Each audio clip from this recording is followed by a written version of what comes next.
এখানে প্রশ্ন হলো রব্বে কারীম সময় দিয়া পাঠাইছে, সময়ের ভিতরে যা মনে চায় তা করো, কোনো অসুবিধা নাই, কিন্তু এটি চিরস্থায়ী না। আমরা যে চিরস্থায়ী না সেটা আমরা বুঝি না।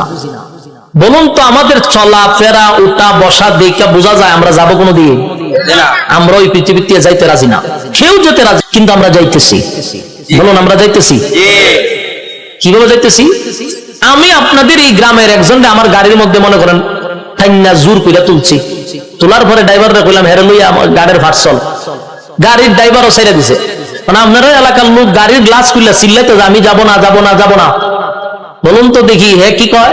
যাবো না। যাইতেছে নি? হে যায় না গাড়ি যায়? গাড়ি যায়, কিন্তু কি কয়? যাবো না, কিন্তু গাড়ি যাইতেছে। ঠিক তেমনি ভাবে আমরা দুনিয়াতে এসে বলি যাবো না যাবো না যাবো না, কিন্তু প্রতি সেকেন্ডে আমাদের হায়াতের গাড়ি যাইতেছে। এখানে যে বৈশা রয়েছেন, হায়াতের গাড়ি চলতেছে, প্রতি সেকেন্ডে চলতেছে। শ্বাসকলে বসে রয়েছেন, গাড়ি চলতেছে। সিনেমা হলে বসে রয়েছেন, গাড়ি চলতেছে।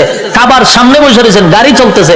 যেখানেই যান, জেনার মধ্যে থাকেন, গাড়ি চলতেছে। তাহাজ্জুদে থাকেন, গাড়ি চলতেছে। সব জায়গায় আপনার হায়াতের গাড়ি চলতেছে।